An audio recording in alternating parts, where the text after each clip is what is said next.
नमस्कार दोस्तों, मैं राजकुमार कोटारे आप सभी के लिए कुछ ना कुछ नया लाता रहता हूँ। देखो आज मैं कहाँ पर हूँ। यह है गवर्नमेंट हॉस्पिटल, जिसे हम सरकारी अस्पताल बोलते हैं, हरदा का। यहाँ पर मैं आया हूँ। यहाँ पर कुछ तकलीफ़ें मैंने देखी थी पहले, तो उसी के लिए मैं देखने आया था कि उसमें कुछ सुधार हुआ है या नहीं। तो दोस्तों मैं आपको बताता हूँ यहाँ पर क्या तकलीफ़ें हो रही हैं। अभी फ़िलहाल देखिए, ये जो है ये रूम बाहर से तो लगा हुआ है यहाँ पर, लेकिन अगर हम बात करें, ये गेट पिछली बार नहीं लग रहा था। अभी भी थोड़ी देर पहले मैं बात करूँ, यहाँ पर ये जो है, यहाँ पर देखिए ये गेट अंदर से प्रॉपरली नहीं लग रहा था। अभी लगा है कि नहीं, वो थोड़ी देर पहले अभी एक व्यक्ति परेशान हो रहे थे। यहाँ पर देखिए ये जो टॉयलेट्स हैं कितनी साफ़ सुथरी, देखो यार कितनी बेहतरीन है बिल्कुल। यहाँ पर एक अगर रानी की बात करें तो वो भी नहाने धोने लग जाए, बैठ के शौचालय कर सकती है।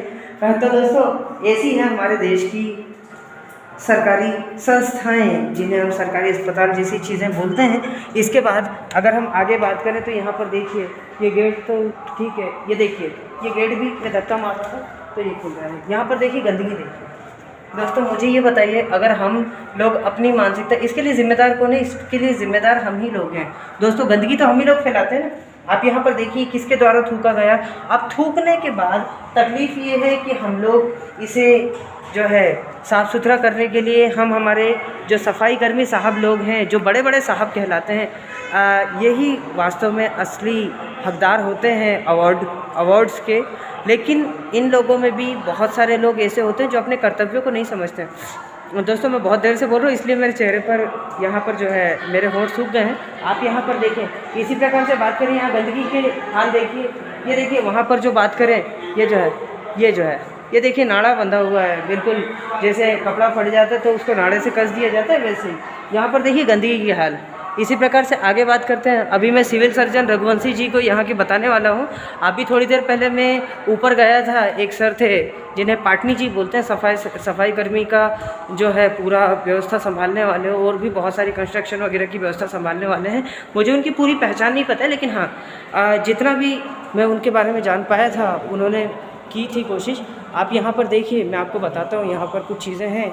मैं अभी फ़िलहाल यही जो है रघुवंशी जी को यही वीडियो बताने वाला हूँ। आप यहाँ पर देखिए, अगर हम बात करते हैं यहाँ पर विकलांग शौचालय की, तो दोस्तों यहाँ भी नाड़ा कसा गया है। यहाँ पर देखिए, नाड़ा ही बोले इसको, और क्या, जुगाड़ जैसे हम बोलते हैं। ये देखिए हमारे देश की जुगाड़। यहाँ पर भी देखिए कितना अच्छा साफ़ सुथरा एरिया है। अभी कलेक्टर महोदय जी यहाँ पर विज़िट करने आए थे, लेकिन उन्होंने यहाँ नहीं देखा। तकलीफ़ यहाँ पर ये है कि भाई हमारे देश के जो प्रशासक हैं, मैं उन्हें तकलीफ़ दे नहीं बोलता हूँ, लेकिन मैं इन लोगों से ये ज़रूर पूछता हूँ कि साहब आप ऐसी जगह भी आइए। आप यहाँ पर देखिए, ये सबसे पहली चीज़, यहाँ पर कुंदा नहीं है। अगर व्यक्ति को यहाँ पर टॉयलेट आना है तो सबसे पहली चीज़ यहाँ पर गेट लगाना है। मतलब कि अगर आपके पास गेट ही नहीं तो आप टॉयलेट करोगे कहाँ?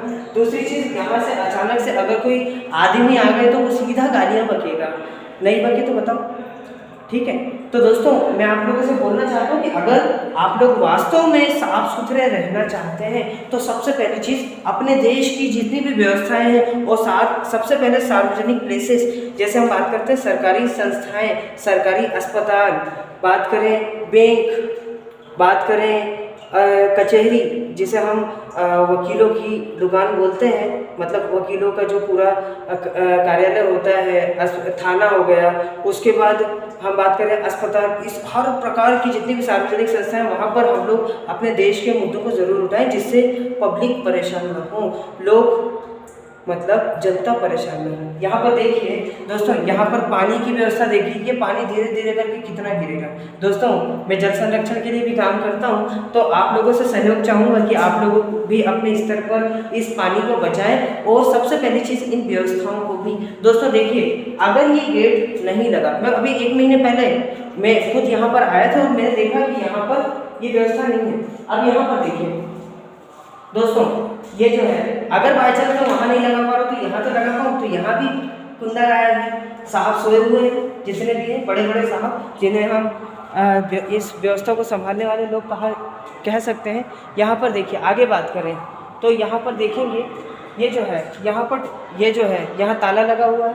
दोस्तों देखिए आप, इसके बाद ये जो है यहाँ पर भी अंदर से लॉक्ड है। दोस्तों मुझे ये बताइए, अगर किसी महिला को इमरजेंसी लगती है तो क्या वो यहाँ पर गेट को खटखटाए या यहाँ से कहीं और जाए, और हो सकता है यहाँ से वहाँ जाते जाते उसे परेशानी हो जाए। आप समझ रहे हैं मैं जो बोलना चाह रहा हूँ? मतलब कि अगर हमें हमारे देश की व्यवस्थाओं को व्यवस्थित करना है तो सबसे पहले हमें हमारे देश के मुद्दे उठाने ही पड़ेंगे। दोस्तों यहाँ पर देखिए, इसे हमने यहाँ पर ऐसा ही पटक दिया है। यहाँ पर देखिए, ये जो ब्रश है इसकी बात कर रहा हूँ, ये टॉयलेट साफ़ करने का ब्रश होता है दोस्तों। अगर इसकी कीमत की बात की जाए तो ये 50 से 70 रुपये हो सकता है, 100 रुपये का भी हो। तो दोस्तों इसे सबसे पहली चीज़ सही व्यवस्था तक पहुँचाना चाहिए जहाँ पर इसकी आवश्यकता है। इसी प्रकार से हम बात करें, ये जो कबाड़ है यहाँ पर देखिए सभी का रीयूज़ हो सकता है। मतलब हमें 3R के कंसेप्ट पर काम करना चाहिए। सबसे पहली चीज़ रीडिंग, मतलब आप रोज़ पढ़ें कि हाँ हम कचरे को कैसे काम में ले सकते हैं, हम नई नई टेक्निक्स जान सकते हैं अगर अपना दिमाग चलता है तो। दूसरा हम बात करें रिसाइकलिंग, मतलब कोई भी वस्तु जो परेशानी युक्त है या हमारे देश में जहाँ भी परेशानियाँ हैं, जैसे हम बात करते हैं ये पॉलीथीन, देखिए ये बड़ा बैग है, अगर इसे जलाएंगे तो इससे वायु प्रदूषण, यहाँ पर देखिए ये बैग, अगर हम इस पॉलीथीन की बात करें तो ये जो है इसे हम जलाएं तो वायु प्रदूषण, लेकिन अगर रीयूज़ कर लें तो डबल से प्रोडक्शन में कमी आएगी। भाई साहब जब हम किसी चीज़ को बार बार काम में ले रहे हैं तो हमारे देश में तकलीफ़ें तो कम होंगी नहीं, और साथ ही साथ इस प्रकृति को भी संरक्षित करने में हमारी मदद प्रत्यक्ष और अप्रत्यक्ष दोनों रूप से मिलेगी। आप यहाँ पर देखिए, इसके बाद बात करें साहब, यहाँ जो है ये एक नल का जो है रेफ्रिजरेटर नहीं, और शायद ये इसको हाँ वाटर कूलर बोलते हैं, ये पानी को ठंडा भी करता है लेकिन बर्बाद भी कर रहा है अभी फिलहाल हमारे देश की अर्थव्यवस्था को। देखो कैसे, क्योंकि अगर हम इसकी बात करें ये कितने रुपए का है, ये फ्री में तो आने से रहा दोस्तों। ये देखिए दिख रहा है कि नहीं है, हाँ ये जो है ये देखिए, ये जो है इसकी 12 बजी हुई है दोस्तों। इसकी 12 किसने बजाई? सबसे पहली चीज़ यहाँ की व्यवस्था ने, जिन्होंने इस पर ध्यान नहीं दिया। अगर ध्यान दिया होता तो हमारी तकलीफ़ें ख़त्म थी। जैसे मैं बात करूँ, अगर ये टी शर्ट यहाँ से फटी हुई है तो मैं इसको यहाँ से अगर सिलाई उधड़ी हुई है और मैंने अगर 15 दिन तक ध्यान नहीं दिया तो ये शर्ट पूरी फट जाएगी, लेकिन अगर मैंने उसी टाइम थोड़ा सा टाँका लगा के इसको सही कर दिया तो हमारी तकलीफ़ें ख़त्म, टेंशन ही खत्म। ठीक वैसे ही यहाँ पर अगर हम इस 10 से 15 हज़ार की चीज़ को अगर हम इसे सही ढंग से इसे ऐसे व्यक्ति तक पहुँचाते हैं जो इसे सही कर सकता है, तो हमारे देश में हमारे देश की अर्थव्यवस्था को मजबूती मिलेगी। दोस्तों आप क्या कहते हो, मैं गलत बोल रहा हूँ?